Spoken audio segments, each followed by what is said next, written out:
Hi everyone, and welcome back to The Picky Princess.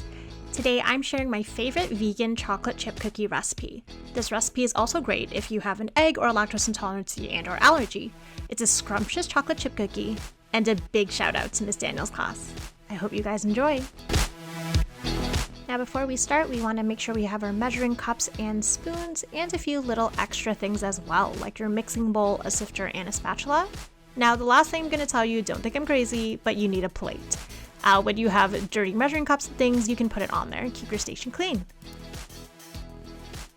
The first thing that you need is coconut oil. So when you're usually making cookies, you might use a different type of fat, like let's say butter, and that's usually an unsalted butter when you're baking. But because we're making vegan cookies, we're actually just replacing that fat with coconut oil instead.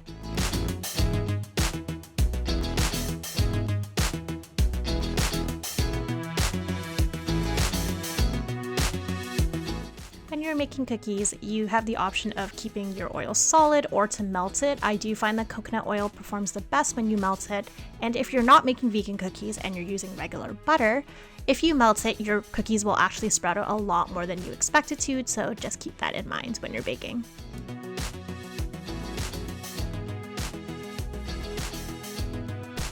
Now we're going to be adding our sugars. We're actually using white and brown sugar in this recipe, and that's going to kind of affect the flavor profile of your cookie.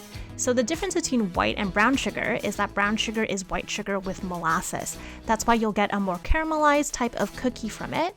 Now when you're scooping out your sugar, make sure that your white sugar is nice, light, and fluffy, but your brown sugar can be nicely, tightly packed right into your measuring cup.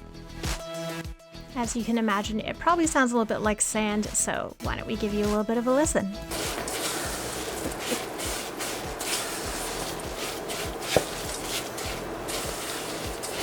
Now we're going to add our milk. I'm using almond milk, but feel free to use whatever you have on hand. I'm using a colorless artificial vanilla. They say it's better to use real vanilla, but it can be pretty expensive, so I'm opting for artificial. And trust me, unless whoever is eating these are a pastry chef, they probably won't be able to taste the difference.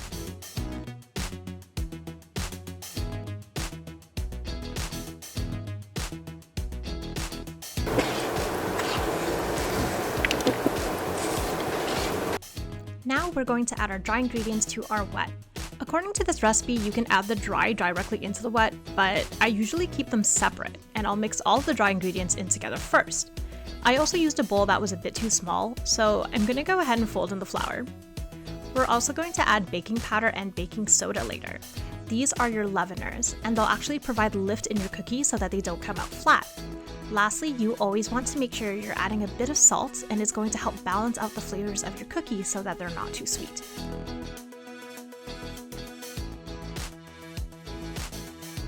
Now we're going to add the most important part, the chocolate chips. Recipes are going to try to tell you that you need an exact measurement, but I say just go with what your heart desires. You're going to have to eyeball the cookies in the ends because as you form the dough balls, you'll notice some cookies need more chips and some may need a little less. These are your cookies, so load them up. Add coconut shavings, almonds, craisins, whatever you want. There are no rules, just your happiness.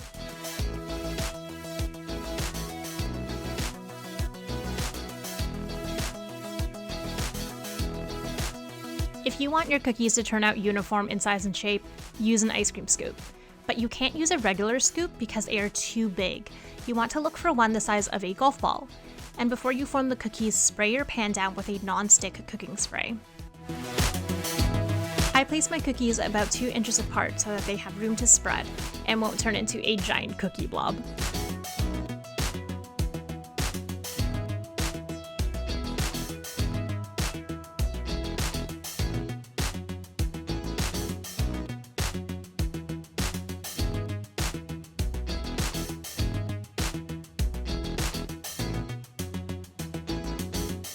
If you put the cookies in exactly how they look like now, they're going to come out with like all these little ridges.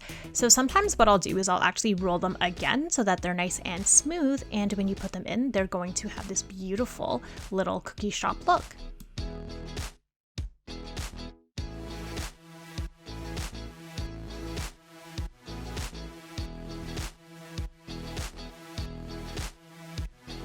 Finally, take a bite and enjoy. I've linked the recipe in the description below.